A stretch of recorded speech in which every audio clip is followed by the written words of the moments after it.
ಎಲ್ಲರಿಗೂ ನಮಸ್ಕಾರಗಳು. ನಾನು ಈ ವಿಡಿಯೋದಲ್ಲಿ 10ನೇ ತರಗತಿಯ ಸುಕುಮಾರಸ್ವಾಮಿಯ ಕತೆ ಗದ್ಯಪಾಠದಲ್ಲಿ ಬರುವಂತಹ ಭಾಷಾ ಚಟುವಟಿಕೆಯಲ್ಲಿ ತದ್ದಿತಾಂತ ಭಾವನಾಮ, ಬಿಟ್ಟ ಸ್ಥಳ ಭರ್ತಿ ಮಾಡುವುದು, ಸಂಬಂಧೀಕರಣ ಹಾಗೂ ಗಾದೆಗಳನ್ನು ವಿವರವಾಗಿ ನಿಮಗೆ ತಿಳಿಸ್ಕೊಡ್ತೀನಿ. ಮೊದಲನೇ ಮುಖ್ಯ ಪ್ರಶ್ನೆಯನ್ನು ನೋಡಿ. ಕೊಟ್ಟಿರುವ ಪ್ರಶ್ನೆಗಳಿಗೆ ಉತ್ತರಿಸಿ. 1ನೇ ಪ್ರಶ್ನೆ ಏನಿದೆ ಅಲ್ಲಿ? ನಾಮಪದ ಎಂದರೇನು? ಉದಾಹರಿಸಿ. ಏನು ಹಾಗಂದರೆ ನಾಮಪದ ಅಂದರೆ ನಾಮ ಪ್ರಕೃತಿಗಳಿಗೆ ವಿಭಕ್ತಿ ಪ್ರತ್ಯಯಗಳು ಸೇರಿ ಆಗುವಂತಹ ಪದಗಳನ್ನು ನಾವು ನಾಮಪದಗಳು ಅಂತ ಹೇಳಿ ಕರಿತೀವಿ. ನಾಮ ಪ್ರಕೃತಿ ಹಾಗಂದ್ರೆ ಏನು? ನಾಮಪದದ ಮೂಲ ರೂಪ. ಉದಾಹರಣೆಯನ್ನು ನೋಡಿ. ರಾಮನನ್ನು ಅನ್ನುವಂಥದ್ದು ನಾಮಪದ. ಅದರಲ್ಲಿರುವಂತಹ ನಾಮ ಪ್ರಕೃತಿ ಯಾವುದು? ರಾಮ. ಮರಕ್ಕೆ ಅನ್ನುವಂಥದ್ದು ನಾಮಪದ. ನಾಮ ಪ್ರಕೃತಿ ಅಂತಂದರೆ ಯಾವುದು ಬರುತ್ತೆ ಅಲ್ಲಿ? ಮರ ಅನ್ನುವಂಥದ್ದು ಬರುತ್ತೆ. ಹೀಗೆ ನಾಮ ಪ್ರಕೃತಿಗಳಿಗೆ ವಿಭಕ್ತಿ ಪ್ರತ್ಯಯಗಳು ಸೇರಿ ಆಗುವಂತಹ ಪದಗಳನ್ನು ನಾವು ಏನಂತ ಕರಿತೀವಿ? ನಾಮಪದಗಳು ಅಂತ ಹೇಳಿ ಕರಿತೀವಿ. ಉದಾಹರಣೆ ರಾಮನನ್ನು ಮರಕ್ಕೆ ಅಂತ ನಾನು ಹೇಳಿದ್ದೀನಿ. ನೀವು ಬೇರೆ ಉದಾಹರಣೆಗಳನ್ನು ಸೇರಿಸ್ಕೋಬಹುದು. 2ನೇ ಪ್ರಶ್ನೆಯನ್ನು ನೋಡಿ. ನಾಮವಾಚಕಗಳ ವಿಧಗಳನ್ನು ಪಟ್ಟಿ ಮಾಡಿರಿ. ನಾಮವಾಚಕದ ವಿಧಗಳು ಯಾವ್ಯಾವುದು? ವಸ್ತುವಾಚಕ, ಗುಣವಾಚಕ, ಸಂಖ್ಯಾವಾಚಕ, ಸಂಖ್ಯೇಯವಾಚಕ, ಭಾವನಾಮ, ಪರಿಮಾಣವಾಚಕ, ದಿಗ್ವಾಚಕ, ಸರ್ವನಾಮ. ನಾಮವಾಚಕದಲ್ಲಿ 8 ವಿಧಗಳನ್ನು ಇಲ್ಲಿ ಪಟ್ಟಿ ಮಾಡಿದೆ. ಆ 8 ವಿಧಗಳನ್ನು ನೀವು ನಾಮವಾಚಕದಲ್ಲಿರುವಂತಹ ವಿಡಿಯೋ ಏನು ಹಾಕಿದ್ದೀನಿ ಅದರಲ್ಲಿ ಸ್ಪಷ್ಟವಾಗಿ ಎಲ್ಲವನ್ನು ನೀವು ತಿಳ್ಕೋಬಹುದು. 3ನೇ ಪ್ರಶ್ನೆಯನ್ನು ನೋಡಿ. ಕೃದಂತ ಎಂದರೇನು? ಉದಾಹರಣೆಗಳನ್ನು ಬರೆಯಿರಿ. ಏನು ಕೃದಂತ ಅಂದರೆ? ಧಾತುಗಳಿಗೆ ಕೃತ್ ಪ್ರತ್ಯಯ ಸೇರಿ ಆದಂತಹ ಪದಗಳನ್ನು ನಾವು ಕೃದಂತ ಅಂತ ಹೇಳಿ ಕರಿತೀವಿ. ಕೃದಂತದಲ್ಲಿ ಎಷ್ಟು ವಿಧಗಳಿವೆ? 3 ವಿಧಗಳಿವೆ. ಯಾವ್ಯಾವುದದು? ಕೃದಂತ ನಾಮ, ಕೃದಂತ ಭಾವನಾಮ, ಕೃದಂತಾವ್ಯಯ. ಯಾಕೆ ಇಲ್ಲಿ 3 ವಿಧ ಹೇಳಿದ್ದಾರೆ? ಪ್ರಶ್ನೆ ಇಲ್ವಲ್ಲ ಅಂತ ನೀವು ಯೋಚನೆ ಮಾಡ್ಬೋದು. ಆದರೆ ಏನಕ್ಕೆ ಹೇಳಿದ್ದೀನಿ ಅಂತಂದರೆ ಉದಾಹರಣೆಯನ್ನು ಕೊಡಬೇಕಲ್ಲ. ಉದಾಹರಣೆಯನ್ನು ಕೊಡಬೇಕಾದ್ರೆ ಕೃದಂತ ನಾಮ, ಕೃದಂತ ಭಾವನಾಮ, ಕೃದಂತ ಅವ್ಯಯಕ್ಕೆ ಬೇರೆ ಬೇರೆ ಉದಾಹರಣೆಗಳನ್ನು ಕೊಡಬೇಕಾಗತ್ತೆ. ಹಾಗಾಗಿ ಆ 3ಅನ್ನು ನಿಮಗೆ ಇಲ್ಲಿ ಹೇಳಿದ್ದೀನಿ. ಉದಾಹರಣೆಯನ್ನು ನೋಡಿ. ಕೃದಂತ ನಾಮಕ್ಕೆ ಮಾಡಿದ, ತಿನ್ನುವ, ನಡೆಯುವ, ಓಡದ. ಇಲ್ಲಿ ಕೃದಂತ ನಾಮ ಅಂದ ತಕ್ಷಣ 3 ವಿಧಗಳು ಬರ್ತವೆ. ಅದರಲ್ಲಿ ಯಾವ್ಯಾವ್ದು ಬರುತ್ತೆ? ಅದು ವರ್ತಮಾನ ಕೃದಂತ, ಭೂತ ಕೃದಂತ, ನಿಷೇಧ ಕೃದಂತ. ಅದಕ್ಕೆ ಸಂಬಂಧಿಸಿದ ಹಾಗೆ ಇಲ್ಲಿ ಉದಾಹರಣೆಗಳನ್ನು ಹೇಳಿದ್ದೀನಿ. ಕೃದಂತ ಭಾವನಾಮ ನೋಡಿ. ಮಾಟ, ತಿನ್ನುವಿಕೆ, ನಡತೆ, ಓಟ. ಕೃದಂತ ಭಾವನಾಮಕ್ಕೆ ಉದಾಹರಣೆಗಳು ಇವು. ಕೃದಂತಾವ್ಯಯಕ್ಕೆ ಉದಾಹರಣೆ ನೋಡಿ. ಮಾಡಿ, ತಿಂದು, ನಡೆಯುತ್ತಾ, ಓಡಿ. ಇಲ್ಲಿ ಪ್ರಶ್ನೆಯನ್ನು ನೋಡಿ. ಕೊಟ್ಟಿರುವ ಪದಗಳನ್ನು ಕೃದಂತ ನಾಮ, ಕೃದಂತ ಭಾವನಾಮ, ಕೃದಂತಾವ್ಯಯಗಳಾಗಿ ವಿಂಗಡಿಸಿ ಬರೆಯಿರಿ. ಯಾವ್ಯಾವ ಪದ ಕೊಟ್ಟಿದ್ದಾರೆ ಇಲ್ಲಿ? ಮಾಟ, ಓಡಿದ, ತಿಂದು, ನೋಡಿ, ಆಟ, ನೋಡಿದ ಅನ್ನುವಂತಹ ಪದಗಳನ್ನು ಕೊಟ್ಟಿದ್ದಾರೆ. ಇವುಗಳನ್ನು ನಾವು ಕೃದಂತ ನಾಮ, ಕೃದಂತ ಭಾವನಾಮ, ಕೃದಂತ ಅವ್ಯಯಗಳಾಗಿ ವಿಂಗಡಿಸ್ಬಿಟ್ಟು ಬರಿಬೇಕು. ಬರಿಬೇಕಾದ್ರೆ ನಮಗೆ ಏನು ಗೊತ್ತಿರಬೇಕು? ಮೊದಲು ಕೃದಂತ ನಾಮ ಅಂದರೆ ಏನು ಅಂತ ಗೊತ್ತಿರಬೇಕು. ಹಾಗಾದರೆ ಕೃದಂತ ನಾಮ ಅಂದರೆ ಏನು? ಧಾತುಗಳಿಗೆ ಕರ್ತೃ ಮೊದಲಾದ ಅರ್ಥದಲ್ಲಿ ಸಾಮಾನ್ಯವಾಗಿ ಆ ಎಂಬ ಕೃತ್ ಪ್ರತ್ಯಯ ಸೇರಿ ಆಗುವಂತಹ ಪದಗಳನ್ನು ನಾವು ಕೃದಂತ ನಾಮಗಳು ಅಂತ ಹೇಳಿ ಕರಿತೀವಿ. ಈ ಕೃದಂತ ನಾಮದಲ್ಲಿ ಎಷ್ಟು ವಿಧಗಳಿದೆ? ವರ್ತಮಾನ ಕೃದಂತ, ಭೂತ ಕೃದಂತ, ನಿಷೇಧ ಕೃದಂತ ನಾಮಗಳಿವೆ. ಇಲ್ಲಿ 2 ಪದಗಳಿದೆ. ಯಾವ 2 ಪದಗಳದು? ಓಡಿದ ಮತ್ತು ನೋಡಿದ. ಇಲ್ಲಿ ಓಡು ಅನ್ನುವಂಥದ್ದು ಧಾತು, ದ ಅನ್ನುವಂಥದ್ದು ಭೂತ ಕೃದಂತ ನಾಮದಲ್ಲಿ ಬರುವಂತಹ ಕಾಲಸೂಚಕ ಪ್ರತ್ಯಯ, ಆ ಎನ್ನುವಂಥದ್ದು ಕೃತ್ ಪ್ರತ್ಯಯ. ಓಡು ಪ್ಲಸ್ ದ ಪ್ಲಸ್ ಆ, ಓಡಿದ. ನೋಡು ಪ್ಲಸ್ ದ ಪ್ಲಸ್ ಆ. ಇಲ್ಲಿ ಭೂತಕಾಲದ ದ ಪ್ರತ್ಯಯ ಬಂದಿದೆ. ಈ ಓಡಿದ ಮತ್ತು ನೋಡಿದ ಅನ್ನುವಂಥದ್ದು ಕೃದಂತ ನಾಮಕ್ಕೆ ಉದಾಹರಣೆಗಳಾಗಿ ನಾವು ವಿಂಗಡಿಸ್ಕೋಬಹುದು. 2ನೇದು ಯಾವುದಿದೆ ಇಲ್ಲಿ? ಕೃದಂತ ಭಾವನಾಮಕ್ಕೆ ಯಾವುದು ಬರುತ್ತೆ ಅಂತ. ಇಲ್ಲಿ ಮಾಟ ಮತ್ತು ಆಟ ಬರುತ್ತೆ. ಮಾಡುವುದರ ಭಾವ ಮಾಟ, ಆಡುವುದರ ಭಾವ ಆಟ. ಇಲ್ಲಿ ಮಾಡು ಎನ್ನುವಂತಹ ಧಾತುಗೆ ಟಾ ಎನ್ನುವಂತಹ ಪ್ರತ್ಯಯ ಸೇರಿ ಇಲ್ಲಿ ಕೃದಂತ ಭಾವನಾಮ ಆಗತ್ತೆ. ಆಡು ಅನ್ನೋದಕ್ಕೆ ಅಲ್ಲಿ ಟಾ ಎನ್ನುವಂತಹ ಪ್ರತ್ಯಯ ಸೇರಿ ಆಟ ಆಗಿದೆ. ಹಾಗಾಗಿ ಮಾಟ ಮತ್ತು ಆಟ ಅನ್ನುವಂಥದ್ದು ಕೃದಂತ ಭಾವನಾಮ. ಇನ್ನು ಕೃದಂತಾವ್ಯಯವನ್ನು ನೋಡೋಣ. ಈಗ ಯಾವ್ಯಾವ ಪದಗಳಿದೆ? ಇನ್ನು ನೋಡಿ ಮತ್ತು ತಿಂದು. ಇಲ್ಲಿ ನೋಡು ಅನ್ನುವಂಥದ್ದು ಧಾತು, ಈ ಎನ್ನುವಂಥದ್ದು ಕೃದಂತಾವ್ಯಯದ ಪ್ರತ್ಯಯ. ತಿನ್ನು ಅನ್ನುವಂಥದ್ದು ಧಾತು, ದು ಅನ್ನುವಂಥದ್ದು ಕೃದಂತಾವ್ಯಯದಲ್ಲಿ ಬರುವಂತಹ ಪ್ರತ್ಯಯ. ಹಾಗಾಗಿ ನೋಡಿ ಮತ್ತು ತಿಂದು ಅನ್ನುವಂಥದ್ದು ಕೃದಂತಾವ್ಯವಾಗಿ ನಾವು ವಿಂಗಡಿಸಬಹುದು. ನೀವೊಮ್ಮೆ ಹೇಳಿ, ಕೃದಂತ ನಾಮಕ್ಕೆ ಯಾವುದು ಬರುತ್ತೆ? ಓಡಿದ, ನೋಡಿದ. ಕೃದಂತ ಭಾವನಾಮಕ್ಕೆ ಮಾಟ, ಆಟ. ಕೃದಂತಾವ್ಯಯಕ್ಕೆ ನೋಡಿ, ತಿಂದು. ಈ ಮುಖ್ಯ ಪ್ರಶ್ನೆಯನ್ನು ನೋಡಿ. ಕೊಟ್ಟಿರುವ 4 ಉತ್ತರಗಳಲ್ಲಿ ಸೂಕ್ತವಾದುದನ್ನು ಆರಿಸಿ ಬರೆಯಿರಿ. ಇಲ್ಲಿ 4 ಆಯ್ಕೆಗಳನ್ನು ಕೊಟ್ಟಿದ್ದಾರೆ. ಸೂಕ್ತವಾದ ಉತ್ತರವನ್ನು ಆರಿಸಿ ಬರೀಬೇಕು. ಒಂದನೇದು ಯಾವುದು? ವರ್ತಮಾನ ಕೃದಂತನಾಮಕ್ಕೆ ಈ ಪದವು ಉದಾಹರಣೆಯಾಗಿದೆ. ಇಲ್ಲಿ 4 ಉದಾಹರಣೆಗಳನ್ನು ಗಮನಿಸಿ. ಬರೆಯುವ, ಬರೆದ, ಬರೆಯದ, ಬರೆಹ ಅಂತ ಇದೆ. ವರ್ತಮಾನ ಕೃದಂತದಲ್ಲಿ ವಾ ಮತ್ತು ಉವ ಪ್ರತ್ಯಯಗಳು ಬರ್ತವೆ. ಹಾಗಾಗಿ ಬರೆಯುವ ಅನ್ನುವಂಥದ್ದು ವರ್ತಮಾನ ಕೃದಂತ ನಾಮಕ್ಕೆ ಉದಾಹರಣೆಯಾಗಿದೆ. ಬರೆದ ಅನ್ನುವಂಥದ್ದು ಭೂತ ಕೃದಂತ ನಾಮಕ್ಕೆ ಉದಾಹರಣೆಯಾಗತ್ತೆ. ಬರೆಯದ ನಿಷೇಧ ಕೃದಂತ ನಾಮಕ್ಕೆ ಉದಾಹರಣೆಯಾಗತ್ತೆ. ಎರಡನೇ ಪ್ರಶ್ನೆಯನ್ನು ನೋಡಿ. ನೋಟ ಎಂಬುದು ಈ ವ್ಯಾಕರಣಾಂಶಕ್ಕೆ ಉದಾಹರಣೆಯಾಗಿದೆ. ಕೃದಂತ ನಾಮ, ಕೃದಂತ ಭಾವನಾಮ, ಕೃದಂತಾವ್ಯಯ, ತದ್ದಿತಾಂತಾವ್ಯಯ. ನಾವು ತದ್ದಿತಾಂತ ಅಂದ ತಕ್ಷಣ ಅಲ್ಲಿ ನಾಮ ಪ್ರಕೃತಿಗಳು ಬರುವಂಥದ್ದು, ನಾಮಪದಕ್ಕೆ ಸಂಬಂಧಪಟ್ಟಿದ್ದು ಅಂತ ಯೋಚನೆಯನ್ನು ಮಾಡಬೇಕು. ಇಲ್ಲಿ ಕೃದಂತ ಭಾವ, ನೋಟ ಅಂದ ತಕ್ಷಣ ಅದು ಕೃದಂತಕ್ಕೆ ಸಂಬಂಧಪಟ್ಟಿದೆ. ಅದರಲ್ಲಿ ಯಾವುದಕ್ಕೆ ಬರುತ್ತೆ? ಕೃದಂತ ಭಾವನಾಮ. ನೋಟ ಎಂಬುದು ಯಾವ ವ್ಯಾಕರಣಾಂಶಕ್ಕೆ ಉದಾಹರಣೆಯಾಗಿದೆ? ಕೃದಂತ ಭಾವನಾಮಕ್ಕೆ ಉದಾಹರಣೆ ಆಗಿದೆ. ಮೂರನೇ ಪ್ರಶ್ನೆಯನ್ನು ನೋಡಿ.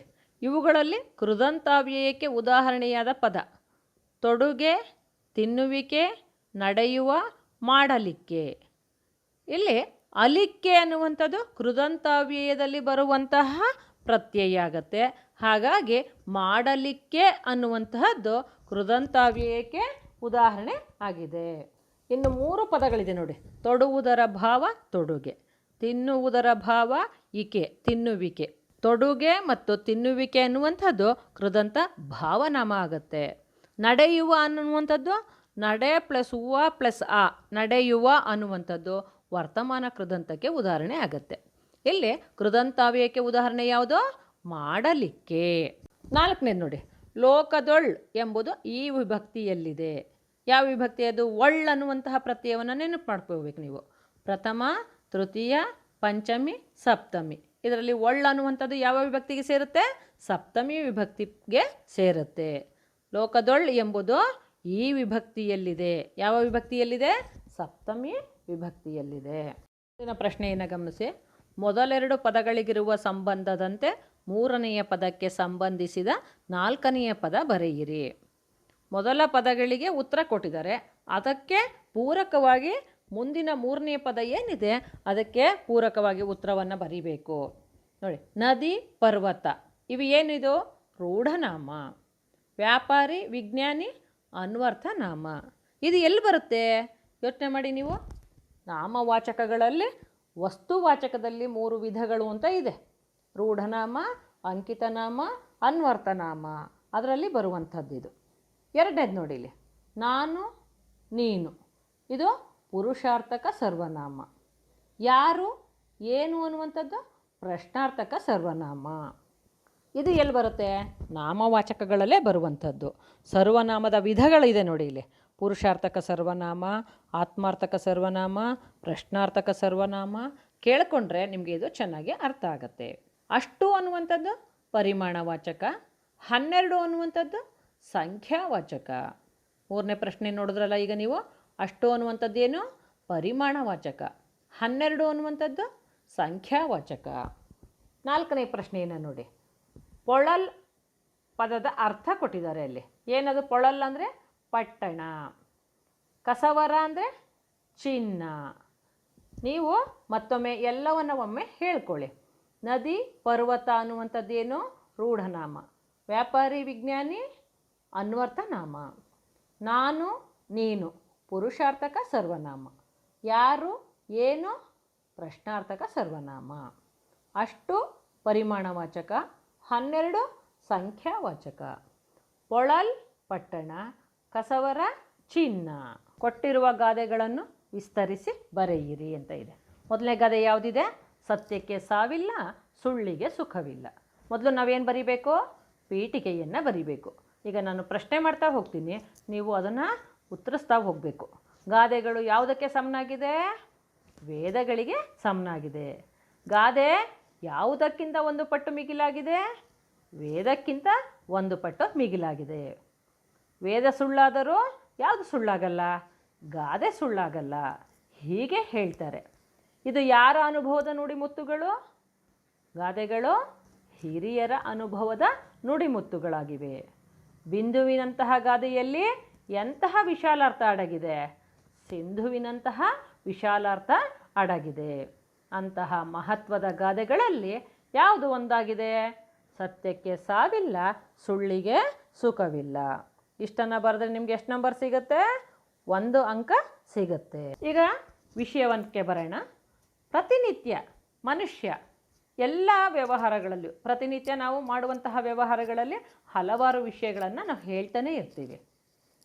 ಅದರಲ್ಲಿ ನಾವು ಹೇಳುವಂತಹ ವಿಷಯಗಳು ಇದ್ದ ಹಾಗೆ ಹೇಳಿದ್ರೆ, ನಡೆದಂತಹ ಘಟಗಳನ್ನು ಹಾಗೆ ಹೇಳಿದ್ರೆ, ಇದ್ದಂತೆ ವಿಷಯಗಳನ್ನು ಹೇಳಿದ್ರೆ ಅದನ್ನು ನಾವೇನಂತ ಕರಿತೀವಿ? ಸತ್ಯ ಅಂತ ಹೇಳಿ ಕರಿತೀವಿ. ಅದನ್ನೇ ಸ್ವಲ್ಪ ತಿರ್ಚಿ ಹೇಳಿದ್ರೆ, ಅದಕ್ಕೆ ಇನ್ನೊಂದಷ್ಟು ಉಪ್ಪು ಖಾರ ಸೇರಿಸಿ ಹೇಳಿದ್ರೆ ಅದನ್ನು ಏನಂತ ಹೇಳ್ತೀವಿ? ಸುಳ್ಳು ಅಂತ ಅನಿಸುತ್ತೆ. ನಮಗೆ ಗೊತ್ತಾಗುತ್ತೆ. ಆ ಸುಳ್ಳು ಅನ್ನುವಂಥದ್ದು ನಮಗೆ ಕ್ಷಣಿಕವಾದ ಸುಖವನ್ನು ನೀಡುತ್ತೆ. ಆದರೆ ಅದು ಶಾಶ್ವತವಾದದ್ದಲ್ಲ. ಮುಂದೆ ನಮಗೆ ಅಪಾಯ ಕಟ್ಟಿಟ್ಟಿದ್ದಾಗಿರುತ್ತೆ. ನಾವು ಒಂದು ಸುಳ್ಳನ್ನು ಹೇಳಲಿಕ್ಕೆ ಹೋದರೆ, ಸತ್ಯ ಅಂತ ನಂಬಿಸ್ಲಿಕ್ಕೆ, ಒಂದು ಸುಳ್ಳನ್ನು ಸತ್ಯ ಅಂತ ನಂಬಿಸ್ಲಿಕ್ಕೆ ನಾವೇನು ಮಾಡಬೇಕಾಗತ್ತೆ? ಸುಳ್ಳಿನ ಸರಮಾಲೆಯನ್ನೇ ಹೆಣಿಬೇಕಾಗತ್ತೆ. ಮುಂದೆ ಗೊತ್ತಾಗತ್ತೆ. ಸತ್ಯ ಅನ್ನುವಂತಹದ್ದು ತಿಳಿದಾಗ, ಒಂದು ಸತ್ಯವು ತಿಳಿದಂಥ ಸಮಯದಲ್ಲಿ ಸುಳ್ಳು ಹೇಳ್ದವನಿಗೆ ಏನಾಗತ್ತೆ? ಅಪಖ್ಯಾತಿ ಆಗತ್ತೆ. ಅವನು ಅಪಖ್ಯಾತಿಗೆ ಒಳಗಾಗ್ತಾನೆ. ಆದರೆ ಸತ್ಯ ಹಾಗಲ್ಲ. ಒಮ್ಮೆ ಹೇಳಿದಂತಹ ಸತ್ಯವಾದ ಮಾತುಗಳು ಯಾವತ್ತೂ ನಾವು ಎಂದೆಂದಿಗೂ ಅದು ಸತ್ಯನೇ ಆಗಿರುತ್ತೆ. ನಾವು ಯಾರು ಎಷ್ಟೇ ಜನ ಕೇಳಿದ್ರೂ ಕೂಡ ನಾವು ಅದನ್ನೇ ಹೇಳ್ತೀವಿ. ಇದನ್ನು ನಂಬಿಸಲಿಕ್ಕೆ ಬೇರೆ ಮಾತುಗಳನ್ನು ಹೇಳುವಂತಹ ಅವಶ್ಯಕತೆ ಇರೋದಿಲ್ಲ. ಸತ್ಯವಂತನಿಗೆ ಸಮಾಜದಲ್ಲಿ ಏನು ಸಿಗುತ್ತೆ? ಮನ್ನಣೆ ಸಿಗುತ್ತೆ. ಕನಕದಾಸರು ತಮ್ಮ ಕೀರ್ತನೆಯಲ್ಲಿ ಹೇಳಿದ್ದಾರೆ, ಸತ್ಯವಂತರ ಸಂಘವಿರಲು ತೀರ್ಥ ಏತಕ್ಕೆ ಅಂತ ಹೇಳಿ. ಹಾಗಾಗಿ ನಾವು ಯಾವಾಗಲೂ ಸತ್ಯವಂತರ ಸಂಘವನ್ನು ಮಾಡ್ತಾ ಹೋದಾಗ ನಾವೇನು ಮಾಡ್ತೀವಿ? ಸತ್ಯವನ್ನೇ ಹೇಳ್ತೀವಿ. ಯಾಕೆ ಅಂದರೆ ಅದು ಸತ್ಯ ನಮ್ಮನ್ನು ಉಳಿಸುತ್ತೆ, ನಮಗೆ ಗೌರವವನ್ನು ಕೊಡುತ್ತೆ. ಅಸತ್ಯವನ್ನು ಸಮಾಜ ತಿರಸ್ಕಾರ ಮಾಡುತ್ತೆ. ಇದಕ್ಕೆ ಉದಾಹರಣೆ ಗೊತ್ತಿದೆ ನಿಮಗೆ. ಪಂಚತಂತ್ರ ಕಥೆಯಿಂದ ಆರಿಸಿದಂತಹ ಒಂದು ವೃಕ್ಷಸಾಕ್ಷಿ ಪಾಠ ಇದೆಯಲ್ಲ, ಆ ಪಾಠದಲ್ಲಿ ಬರುವಂತಹ ಪಾತ್ರಗಳು ಏನಿದೆ ಅದನ್ನು ನೀವು ತಿಳ್ಕೊಂಡ್ರೆ ಇದನ್ನು ಸ್ಪಷ್ಟವಾಗಿ ನಿಮಗೆ ಚೆನ್ನಾಗಿ ಅರ್ಥ ಆಗುತ್ತೆ. ಹರಿಶ್ಚಂದ್ರನ ವಿಚಾರವನ್ನು ತಿಳ್ಕೊಂಡಾಗ ಕೂಡ ಈ ಒಂದು ವಿಷಯ ನಿಮಗೆ ಸ್ಪಷ್ಟವಾಗಿ ಅರ್ಥ ಆಗುತ್ತೆ. ಸತ್ಯ ಯಾವತ್ತೂ ಸಾಯೋದಿಲ್ಲ. ಮುಂದೊಂದು ದಿನ ಅದು ಪ್ರಕಾಶಿಸುತ್ತೆ, ಅದು ಬೆಳಕಿಗೆ ಬಂದೇ ಬರುತ್ತೆ. ಹಾಗಾಗಿ ನಾವು ಹೇಗೆ ಇರಬೇಕು? ನಾವು ಸತ್ಯವಂತರಾಗಿಯೇ ಇರುವಂತಹ ಒಂದು ಪ್ರಯತ್ನವನ್ನು ಮಾಡಬೇಕು. ಇನ್ನೊಂದು ಗಾದೆ ಇದೆ. ಯಾವುದದು? ಆಳಾಗಬಲ್ಲವನು ಅರಸಾಗಬಲ್ಲನು. ಪೀಠಿಕೆ ನಿಮಗೆ ಚೆನ್ನಾಗಿ ಅಭ್ಯಾಸ ಆಗಿದೆ, ನೀವೆಲ್ಲರೂ ಬರೀತೀರ ಅಲ್ವಾ? ನಾನು ಒಮ್ಮೆ ಹೇಳಿಬಿಡ್ತೀನಿ ನೋಡಿ. ಗಾದೆಗಳು ಯಾವುದಕ್ಕೆ ಸಮ? ವೇದಗಳಿಗೆ ಸಮಾನ. ಗಾದೆ ವೇದಕ್ಕಿಂತ 1 ಪಟ್ಟು ಮಿಗಿಲಾಗಿರುವುದರಿಂದ ವೇದ ಸುಳ್ಳಾದರೂ ಗಾದೆ ಸುಳ್ಳಾಗದು ಅಂತ ಹೇಳಿ ಕರೀತಾರೆ. ಈ ಗಾದೆಗಳು ಯಾರ ಅನುಭವದ ನುಡಿಮುತ್ತುಗಳಾಗಿದೆ? ಹಿರಿಯರ ಅನುಭವದ ನುಡಿಮುತ್ತುಗಳಾಗಿವೆ. ಬಿಂದುವಿನಂತಹ ಗಾದೆಯಲ್ಲಿ ಎಂತಹ ವಿಶಾಲಾರ್ಥ ಅಡಗಿದೆ? ಸಿಂಧುವಿನಂತಹ ವಿಶಾಲಾರ್ಥ ಅಡಗಿರುತ್ತೆ. ಅಂತಹ ಮಹತ್ವ ಗಾದೆಗಳಲ್ಲಿ ಆಳಾಗಬಲ್ಲವನು ಅರಸಾಗಬಲ್ಲನು ಎಂಬ ಗಾದೆಯೂ ಸಹ ಒಂದಾಗಿದೆ. ಕಾಯಕದ ಘನತೆಯನ್ನು ಎಲ್ಲರೂ ತಿಳ್ಕೋಬೇಕು. ಬಡವರಾಗ್ಬೋದು, ಶ್ರೀಮಂತರಾಗ್ಬೋದು. ಅದನ್ನು ತಿಳಿದುಕೊಳ್ಳುವುದು ಬಹಳ ಮುಖ್ಯವಾಗುತ್ತೆ. ತಾನು ಪುರುಷ, ನಾನು ಮನೆ ಕೆಲಸ ಮಾಡೋದು ಅವಮಾನ, ಅಥವಾ ನಾನು ಡಬಲ್ ಡಿಗ್ರಿ ಪಡ್ಕೊಂಡ್ಬಿಟ್ಟಿದ್ದೀನಿ, 2 ಪದವಿಗಳನ್ನು ಪಡೆದಿರೋಂಥವನು, ಹಳ್ಳಿಗಳಲ್ಲಿ ಹೋಗಿ ಕೃಷಿಯನ್ನು ಮಾಡಿದ್ರೆ ನನಗೆ ಅವಮಾನ ಆಗುತ್ತೆ ಅನ್ನುವಂತಹ ಧೋರಣೆ ನಮ್ಮಲ್ಲಿ ಇರಬಾರ್ದು. ಸಾಮಾನ್ಯ ಮನುಷ್ಯ ತನ್ನ ದುಡಿಮೆಯ ಬಲದಿಂದ ಎತ್ತರಕ್ಕೆ ಏರಿರುವಂತಹ ಉದಾಹರಣೆಗಳು ಸಾಕಷ್ಟು ಇವೆ. ಆಳಿನ ದುಡಿಮೆ ಏನು, ಅವನ ಸಮಸ್ಯೆಗಳೇನು, ಅವನ ಸ್ಥಿತಿಗತಿಗಳನ್ನು ಸ್ವತಃ ಅವರೊಂದಿಗೆ ಬೆರೆತು ನಾವು ಕೆಲಸವನ್ನು ಮಾಡಿದಾಗ ಅದನ್ನು ಅರ್ಥ ಮಾಡ್ಕೋತೀವಿ. ಅರ್ಥ ಮಾಡ್ಕೊಂಡಾಗ ಏನಾಗುತ್ತೆ, ಅರಸನಾದಂಥ ಸಮಯದಲ್ಲಿ ಅದನ್ನು ಪರಿಹಾರ ಮಾಡಲಿಕ್ಕೆ ಸಾಧ್ಯ ಆಗತ್ತೆ. ಯಾರೇ ಒಬ್ಬ ದೊಡ್ಡ ವ್ಯಕ್ತಿ ಇದ್ದರೂ ಕೂಡ ತನ್ನ ಕೆಲಸಗಳನ್ನು ಆಳಿನ ಜೊತೆಯಲ್ಲೇ ಅವರ ಜೊತೆಗೂಡಿ ಕೆಲಸವನ್ನು ಮಾಡ್ಕೊಂಡು ಹೋದಾಗ, ಅಲ್ಲಿ ಅವ್ರ ಜೊತೆಯನ್ನು ಬೆರೆತಾಗ ನಮಗೆ ಅಲ್ಲಿನ ಸ್ಥಿತಿಗತಿಗಳು ಚೆನ್ನಾಗಿ ಅರ್ಥ ಆಗುತ್ತೆ. ಆಗ ಅದನ್ನು ಏನು ಮಾಡ್ಬೋದು, ಸುಲಭವಾಗಿ ಪರಿಹರಿಸಲಿಕ್ಕೆ ಸಾಧ್ಯ ಆಗುತ್ತೆ. ಹಾಗಾಗಿ ಆಳಾಗಿ ದುಡಿ ಅರಸನಾಗಿ ಮೇರೆ ಎನ್ನುವಂತಹ ಗಾದೆ ಮಾತು ಕೂಡ ಇದನ್ನೇ ಸಮರ್ಥಿಸುತ್ತೆ. ಇದುವರೆಗೂ ನಾನು ಹೇಳಿರುವಂತಹ ಭಾಷಾ ಚಟುವಟಿಕೆಗಳು ನಿಮಗೆ ಚೆನ್ನಾಗಿ ಅರ್ಥ ಆಗಿದೆ ಅಂತ ಹೇಳಿ ನಾನು ಭಾವಿಸ್ತೀನಿ. ಇದನ್ನು ನೀವು ಚೆನ್ನಾಗಿ ಅಭ್ಯಾಸ ಮಾಡಿ. ಧನ್ಯವಾದಗಳು.